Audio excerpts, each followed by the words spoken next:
Hello friends, welcome to potential classes. आज है 21 तारीख और आज का वीडियो में करंट अफेयर्स का नहीं डाल पाया क्योंकि आज एक मेरे दोस्त को डेंगू हो गया था, तो उसी को मैं ब्लड देने गया था। तो जिस वजह से लेट गया है, काफ़ी थका हुआ था, तो I am not feeling well actually. तो इस वजह से मैं वीडियो नहीं बना पाया। तो एक छोटा सा वीडियो है, अभी बहुत चर्चा में चल रहा है ये। जैसे chief justice of India appoint हुए हैं, DY चंद्रचूड़ 50वें चीफ जस्टिस हैं। तो ये काफ़ी ज्वलंत मुद्दा है इस समय कि लोग बात कर रहे हैं, सरकार कह रही है कि ये सरकार का काम है अपॉइंट करना, और कोलिजियम सिस्टम कह रहा है कि ये हमारा काम है अपॉइंट करना।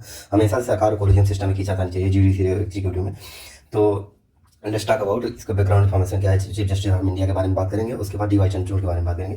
तो चलिए बिना देर किए हुए शुरू करते हैं। तो अगर आपको मेरा चैनल पसंद आए तो उसको लाइक करिएगा सेशन को, और मेरे चैनल को सब्सक्राइब कीजिएगा। उम्मीद है कि आपको पसंद आएगा। तो सबसे पहले बात करते हैं chief justice of India, CJI। ठीक, ये किसके द्वारा अपॉइंट किए जाते हैं? तो प्रेसिडेंट के द्वारा अपॉइंट किए जाते हैं। इनका रिमूवल सबसे बड़ा पहली बात। तो एक तो पहली बात ये रिमूव हो जाते हैं जब इनकी एज 65 ईयर्स हो जाती है। ठीक, जब चीफ जस्टिस ऑफ इंडिया की एज 65 साल के हो जाएंगे तो ये रिटायर हो जाएंगे। हाई कोर्ट के लिए यह एज जो है 62 ईयर है। ठीक, और ये जो है हाँ, सुप्रीम कोर्ट जो है, सुप्रीम कोर्ट का आर्टिकल जो है 1 to 4 में डिफाइंड है आर्टिकल सुप्रीम कोर्ट। और जो है हाई कोर्ट जो है, ये हाई कोर्ट का आर्टिकल 214 है। जस्ट रिप्लेस 2 by 1, मतलब इनका स्थान एक्सचेंज कर दिया। बेसिकली यू हैड 89, ठीक, नहीं sorry 90, you have to had 90।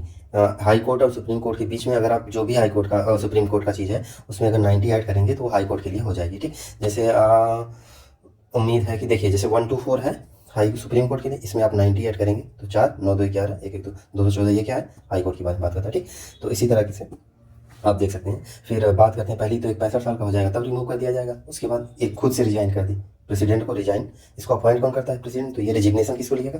President को ही रिजाइन लिखेगा और ये रिजाइन कर देगा। और तीसरा टर्म क्या है कि अगर वो अपने मन से रिजाइन ना करना चाहे, उसका 65 साल अभी नहीं हुआ है और वो खुद भी रिजाइन नहीं करना चाहता है, तो उसको हटाया किस तरीके से जाएगा? पहली बात तो हटाया जाएगा मिस बिहेव, मतलब वो कॉन्स्टिट्यूशन का वायलेशन करे, अपनी पावर का मिसयूज करे।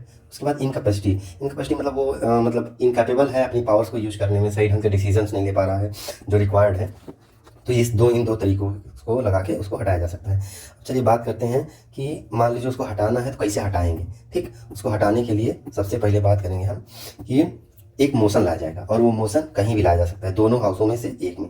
ये रहा लोकसभा और ये रही आपकी राज्यसभा। ठीक, तो अगर लोकसभा में लाना है तो 100 मेंबर पास करेंगे, 100 मेंबर उस मोशन पे साइन करेंगे। अगर राज्यसभा से वो मोशन पास होता है तो उस पर 50 मेंबर साइन करेंगे। ठीक, मतलब अगर ये मोशन किसमें दोनों में लाया जा सकता है, लोकसभा और राज्यसभा में भी। अगर लोकसभा में आता है तो उस पर 100 मेंबर साइन करेंगे, अगर वो राज्यसभा में आता है तो उस पर 50 मेंबर साइन करेंगे। ठीक, अगर ये मोशन फिर जब ये मोशन 50 मेंबर या 100 अगर मेंबर से पास हो जाता है तो इस मोशन को भेजा जाएगा प्रिसाइडिंग ऑफिसर के पास। अगर ये मोशन लोकसभा में पास हुआ है तो ये किसके पास जाएगा? स्पीकर के पास। अगर ये मोशन राज्यसभा में लाया गया तो किसके पास जाएगा? चेयरमैन के पास। लोकसभा में क्या होता है? स्पीकर होता है, जो इस समय ओम बिरला है। और राज्यसभा में क्या होता है? चेयरमैन। चेयरमैन कौन होता है राज्यसभा का? Vice president. ठीक, तो इस समय वाइस प्रेसिडेंट कौन है आप उसको कमेंट बॉक्स में बताइएगा। तो हाँ, जब लोकसभा में जाएगा तो चेयरमैन के पास, स्पीकर के पास जाएगा, और जब राज्यसभा में जाएगा तो चेयरमैन के पास जाएगा। ठीक, अब तो एक पावर होती है लोकसभा, अगर मान लीजिए तो अगर ये मोशन गया स्पीकर के पास और चेयरमैन के पास, तो स्पीकर इसको चाहे तो एक्सेप्ट भी कर सकता है और चाहे तो वहीं से डिसमिस भी कर सकता है। यही पावर जो मतलब वाइस प्रेसिडेंट चेयरमैन के पास होगी। मतलब या तो लोकसभा या तो राज्यसभा चाहे तो इसको एक्सेप्ट भी कर लेगी, अगर वो चाहे तो निगलेक्ट भी कर लेगी। अगर वो इसको एक्सेप्ट करती है, अगर वो निगलेक्ट कर देती है, पहली बात करते हैं निगलेक्शन की। मान लो स्पीकर के पास वो मोशन गया, स्पीकर ने उसको निगलेक्ट कर दिया, ये हम इस मोशन को खारिज करते हैं, ऐसा कुछ भी नहीं है, तो वो वहीं से नल एंड वाइड हो जाएगा, कुछ मतलब नहीं रह जाएगा, बेकार हो गया वो। ठीक, अगर यही पावर चाहे तो अगर मान लो राज्यसभा में मोशन पास हुआ और मोशन पास होने के बाद जाएगा चेयरमैन पास, तो चेयरमैन भी उसको चाहे तो एक्सेप्ट कर लेगा और चाहे तो निगलेक्ट कर देगा। अगर निगलेक्ट कर देगा तो जैसे स्पीकर निगलेक्ट किया तो चेयरमैन, तो मोशन जो है नल एंड वाइड हो जाएगा। ठीक, अगर एक्सेप्ट करते हैं, अगर स्पीकर लोकसभा में पास हुआ, लोकसभा का स्पीकर या राज्यसभा का चेयरमैन अगर उस मोशन को एक्सेप्ट करते हैं तो क्या होगा? तब आगे की कार्रवाई में क्या होगी? अगर वो उसको एक्सेप्ट कर लेंगे तो पहले ये 3 मेंबर की कमेटी बनाई जाएगी। ठीक, 3 मेंबर की कमेटी बनाई जाएगी उसके चार्जेस को इन्वेस्टिगेट करने के लिए। तो क्या गड़बड़ी किया है? बिना चार्ज बिना इन्वेस्टिगेशन के किसी को हटाया नहीं जाएगा, क्योंकि वो चीफ जस्टिस ऑफ इंडिया है, बहुत बड़ी पावरफुल पोस्ट होती है।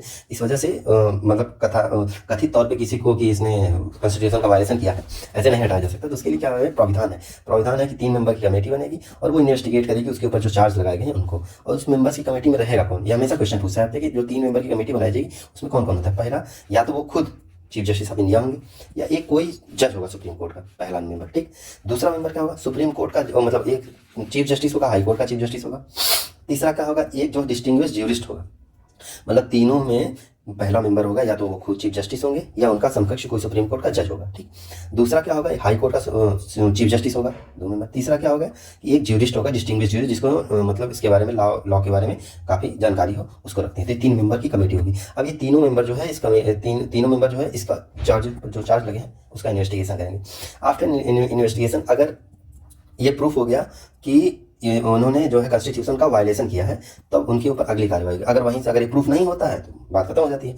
अब मान लेते हैं कि वो जो है उसके ऊपर जो चार्जेस लगाए गए हैं वो जो है प्रूफ हो गए। ठीक, जब वो प्रूफ हो जाएंगे तो अगर मिसबिहेव उसका प्रूफ हो जाता है तो वो मोशन ले जाया जाएगा दोनों हाउसों में, ईच हाउसों में मेजॉरिटी से पास किया जाएगा। ठीक, मतलब 2/3 मेजॉरिटी से दोनों हाउसों में, लोकसभा में भी और राज्यसभा में, इन दोनों हाउसों में मेजॉरिटी से पास किया जाएगा।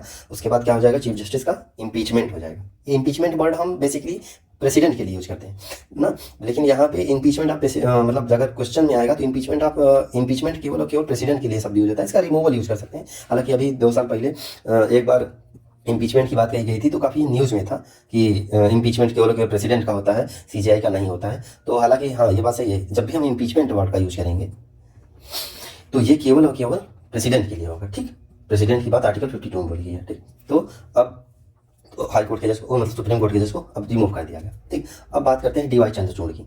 डीवाई चंद्रचूड़ जो है हमारे 50वें सीजेआई हैं। ठीक, और ये इंपॉर्टेंट क्यों है इतना, क्योंकि इनके पिताजी जो है वाई चंद्रचूड़ थे। वो 16वें सीजेआई थे, 16वें नंबर के चीफ जस्टिस ऑफ इंडिया थे। ये longest serving chief justice of India है। कौन, ये वाई चंद्रचूड़, मतलब डीवाई चंद्रचूड़ के पापा अब तक सबसे ज़्यादा लॉन्ग टर्म का सर्विस इन्होंने वाई चंद्रचूड़ ने दिया था। कब से कब तक, 1978 to 85, तो 8, 7, 15 लगभग 7 साल की सर्विस इन्होंने प्रोवाइड कराई है। कौन, वाई चंद्रचूड़ ने। और ये इतना इंपॉर्टेंट और क्यों हो जाता है, इनके जब ये वाई चंद्रचूड़ सीजेआई थे, 16वें सीजेआई, उसी समय पीआईएल फाइल हुई थी, पीआईएल पब्लिक इंटरेस्ट लिटिगेशन। मतलब अगर आपको लगता है कि आपके अधिकारों का हनन हो रहा है या सामाजिक कोई मुद्दा है तो आप डायरेक्ट सुप्रीम कोर्ट में जाके आर्टिकल 32 के, एक तो आर्टिकल 32 के साथ फाइल कर सकते थे। उसी के मद्देनजर देखते हुए पीआईएल भी बनाई, पब्लिक इंटरेस्ट लिटिगेशन। पब्लिक का जो मेन मुद्दा है वो सीधे सीधे फाइल किया जा सकता है। और ये फाइल कब हुआ पीआईएल, 1979 में। कब हुआ, 1979 में। और ये chief justice of India 1978 to 85 तक थे, तो इन्हीं के टाइम में पीआईएल पास हुआ था। ठीक, और जब पीआईएल दायर किया गया था, किसने दायर किया था, कपिला हिंगो रानी। ये बिहार, इनको मदर ऑफ पीआईएल बोला जाता है। ठीक, मदर ऑफ पीआईएल कौन है, कपिला हिंगो रानी। फादर ऑफ पीआईएल जो इसके जज थे, जज कौन थे, पीएन भगवती, इनको जो है फादर ऑफ पीआईएल बोला जाता है। और ये पीआईएल केस फाइल कौन किया गया था, हुसैन आरा खातून वर्सेस बिहार। एक्चुअली वो कुछ जेल में, मतलब हुसैन आरा खातून का ये मुद्दा था कि शायद इनके हस्बैंड या कोई, मुझे ढंग से याद नहीं आ रहा है, जेल में बहुत दिनों से भर्ती थे, तो मतलब जेल में बहुत दिनों से बंद थे, तो उनकी सुनवाई नहीं हो रही थी, तो फास्ट ट्रैक कोर्ट के लिए इन्होंने जो है अपील किया था। तो पहली पीआईएल किसने पारित किया था, कपिला हिंगो रानी ने। कपिला हिंगो रानी को मदर ऑफ पीआईएल बोलते हैं। और ये जो केस फाइल हुआ था वो हुसैन आरा खातून वर्सेस बिहार। ये कई बार पूछ चुका है कि पीआईएल का पहला केस बताइए, तो हुसैन आरा खातून वर्सेस बिहार। और उसके हुसैन आरा खातून वर्सेस बिहार के जज कौन थे, मतलब पीआईएल जो फाइल हुई थी उसके प्रथम जज कौन थे, तो पीएन भगवती थे। बीएन भगवती, शायद पीएन भगवती नाम है, हाँ पीएन भगवती की। हाँ, तो इस वजह से थोड़ा इंपॉर्टेंट हो जाते हैं कि डीवाई चंद्रचूड़ जब से अपॉइंट हुए हैं तब से ये मुद्दा बहुत मतलब न्यूज़ में रहा है कि पिता भी थे, फादर भी था, सन भी हो गया। तो इसके लिए लोग कोलोजियम सिस्टम को ब्लेम कर रहे हैं। एक बार और कोलोजियम सिस्टम को हटाने की बात की गई थी 99th अमेंडमेंट में। किस अमेंडमेंट में, 99th अमेंडमेंट में। उस समय आया था NJAC, national judicial appointment commission. हालांकि इसको नल एंड वाइड करार दे दिया गया था, क्योंकि इसमें क्या था, इसमें सरकार का हस्तक्षेप बहुत बढ़ जाता, मतलब तीनों इंडिपेंडेंट चीज है। ये हो गया लेजिस्लेटिव का काम होता है लॉ बनाना, एग्जीक्यूटिव का काम होता है उस लॉ को एग्जीक्यूट करना, और जुडिशरी का काम होता है अगर वो लॉ एग्जीक्यूशन में इनकंसिस्टेंट, मतलब वो निगेटिव प्रभाव डाल रहा है, तो जुडिशरी क्या करेगी, उसको इन्वेस्टिगेट करेगी, उस पर अपना ध्यान आकर्षित करेगी और उसको नल एंड वाइड करार कर देगी उस लॉ को। ठीक, तो बेसिकली तीनों इंडिपेंडेंट बॉडी है। अगर हमारे लेजिस्लेटिव ही जुडिशरी को अपॉइंट करेगी अकॉर्डिंग टू एनजीएसी के तहत, तो जुडिशरी भी इनडायरेक्टली कंट्रोल हो जाएगी लेजिस्लेटिव। जैसा कि कहा जाता है कि इंदिरा गांधी के टाइम में भी ऐसा हुआ था, लेकिन हुआ नहीं था। हाई कोर्ट ऑफ इलाहाबाद ने उनको खुद 2 साल, लगभग 5 साल के लिए या 2 साल के लिए उनको चुनाव से बैन कर दिया था। तो ये हमारी जुडिशरी की पावर है। ठीक, तो इसी को जो जब से ये मुद्दा मैटर चल रहा है, डीवाई चंद्रचूड़ जब से अपॉइंट हुए हैं तब से यही मैटर चल रहा था। तो मैंने आपको सारी बैकग्राउंड इन्फॉर्मेशन मैंने ये बता दिया कि सीजेआई मतलब चीफ जस्टिस ऑफ इंडिया है क्या, कौन अपॉइंट करता है, कैसे रिजाइन होता है, टर्म क्या है, उसके बाद बताया कि मतलब अगला उसके बाद बताया कि ये जो 50वें चीफ जस्टिस हमने डी वाई चंद्रचूड़ बने हैं, इनका बैकग्राउंड इन्फॉर्मेशन ये क्यों इंपॉर्टेंट है, बहुत दिनों से न्यूज़ में है। तो इनका भी वाई वी चंद्रचूड़ जो सबसे लॉन्गेस्ट सर्विंग कौन है, तो हर एक मतलब आई एक्सप्लेन कंप्लीट टॉपिक, मतलब आप इस टॉपिक से जो भी क्वेश्चन पूछेगा इससे बाहर कतई नहीं पूछ सकता, ठीक। तो आप निश्चिंत होके, हालांकि आप जो कुछ चाहें तो बुक से जाके पढ़ सकते हैं। थोड़ा सा एक लक्ष्मीकांत की बुक है, तो थोड़ा सा मैं कभी कभी पढ़ता हूँ, अच्छी बुक है।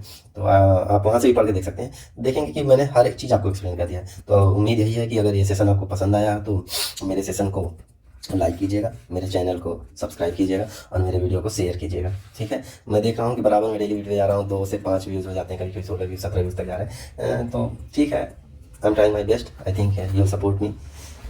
तो दोनों के सहयोग से चैनल आगे ग्रोथ करेगा। तो मिलते हैं अगले लेक्चर में, या फिर ऐसे कोई टॉपिक जो भी आएगा मैं उस पर वीडियो बना के डाल दिया करूँगा। ओके, टाटा बाय बाय, जय हिंद।